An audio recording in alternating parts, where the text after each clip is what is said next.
कभी आपने सोचा जब कोई इंसान भूखा होता है तो वो चीख सकता है, खाना मांग सकता है, लेकिन अगर कोई बेजुबान जानवर भूखा हो तो वो किसके पास जाए? वो बस चुपचाप सहना और आशा भरी निगाहों से उनकी ओर देखता है जिन्हें उनको पालने की जिम्मेदारी दी गई। खाने के अभाव में धीरे धीरे उसकी ताकत छीड़ होती है और एक दिन वह मर जाता है। उत्तर प्रदेश के प्रतापगढ़ के पहाड़पुर गौ अभयारण्य में यही तो हो रहा था। बाहर से दिखने वाला गौ संरक्षण असल में उनकी कब्रगाह, जहाँ वे सिसक सिसक कर दम तोड़ रहे थे। सही मायने में वो संरक्षण केंद्र एक कागजी खेल, एक घोटाला था, जहां गायों के नाम पर वो लोग मोटी कमाई कर रहे थे, जिनके हाथों में उन्हें पालने की जिम्मेदारी थी। सरकार ने खूब पैसे दिए गौवंशों के चारे के लिए, शेड के लिए, उनके इलाज, उनके देखभाल के लिए। लेकिन जब जिलाधिकारी शिव सहाय अवस्थी अचानक पहाड़पुर गौ संरक्षण केंद्र पहुंचे तो गौवंशों की हालत देखकर उनका भी दिल दुखी हो गया। गौवंशों की चिलचिलाती गर्मी में खाने के नाम पर सिर्फ सूखा भूसा दिया जा रहा था। ऐसा नहीं कि हरा चारा नहीं था, हरा चारा था, मगर सिर्फ गोदाम में। क्यों? ताकि दिखाया जा सके कि सारी व्यवस्था ठीक है। गौवंश भूखे थे, कमजोर थे, बीमार थे, लाचार थे और आशा भरी निगाहों से अपने पालकों की ओर निहार रहे थे। आधे पर तो टैग तक नहीं लगे थे ताकि उनकी संख्या में फर्जीवाड़ा करके करोड़ों कमाए जा सके। जिन गौवंशों का नाम रजिस्टर में था वो शायद थे ही नहीं, और जो थे उनकी गिनती में भी 500 की चोरी। सरकार एक गौवंश के चारे पानी के लिए हर रोज 50 रुपए देती है। इसका बाकायदा मीनू फिक्स है कि उन्हें क्या खिलाना है ताकि वह स्वस्थ रह सके और यूपी का गौधन स्वस्थ, सुरक्षित रहे और बढ़ता रहे। लेकिन डीएम प्रतापगढ़ के निरीक्षण में अभी तक जो सामने आया उसके मुताबिक हर रोज पहाड़पुर गौशाला में 500 उन गौवंशों के नाम पर पैसे निकाले जा रहे थे जो असल में थे ही नहीं, और जो थे उन्हें रूखा सूखा आधे पेट खिलाकर उनके चारे के पैसे पर भी डाका डाला जा रहा था। 500 फर्जी गौवंशों के नाम पर रोजाना 25,000 रुपए की बंदरबाट हो रही थी, यानी साल में 90 लाख। ये आंकड़ा सिर्फ उन गौवंशों का है जो अस्तित्व में है ही नहीं थे। बाकी अगर वहां मौजूद 1200 गौवंशों के चारे की कटौती भी जोड़ी जाए तो ये आंकड़ा करोड़ों में पहुंचता है।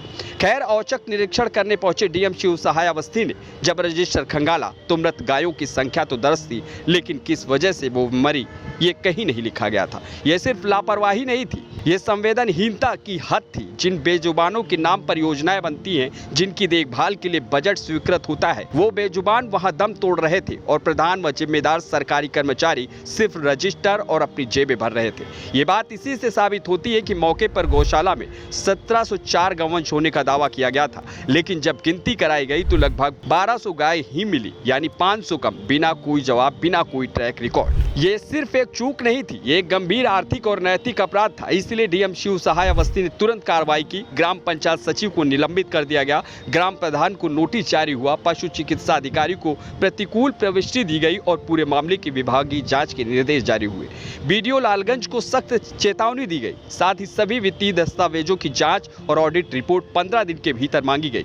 गौशाला बनने की तिथि से आय व्यय का ब्यौरा मांगा गया। अब इस मामले में सिर्फ बातें नहीं होगी, अब कार्रवाई होगी। बेजुबानों के चारे पर डाका डालने वाले बेरहम लोगों पर अब जांच होगी और ये घोटाला सामने आएगा और हर उस शख्स को जवाब देना होगा जिसने इन बेजुबानों की भूख का मजाक उड़ाया और उनके चारे का पैसा खाया। 2017 में जब सूबे की सरकार बदली तो एक योगी ने कमाल संभाली। उसी समय लगा कि अब कुछ अलग होगा। योगी आदित्यनाथ ने गौवध पर कानून बनाया और गौवंशों के संरक्षण के लिए खजाना खोल दिया। गौवंशों के बेहतर चारे पानी का प्रबंध रहे, इसके लिए उन्होंने जवाबदेही तय की और कभी इस मद में पैसे की कमी नहीं आने दी। लेकिन इन्हीं जवाबदेह लोगों ने ही इसी ओने जेबी भरने का जरिया बना लिया। ये घोटाला सिर्फ गायों के नाम पर पैसे खाने का नहीं, ये उस भरोसे की हत्या है जो एक समाज अपने उन लोगों पर करता है जिन्हें वह रहनुमाई करने की जिम्मेदारी देता है। और सबसे शर्मनाक बात यह है कि ये सब उन लोगों की निगरानी में हुआ जो खुद को सेवक कहते हैं, जिनके जिम्मे था चारा देना, देखभाल करना, इलाज कराना। वो ही इन बेजुबानों के गुनाहगार बन बैठे।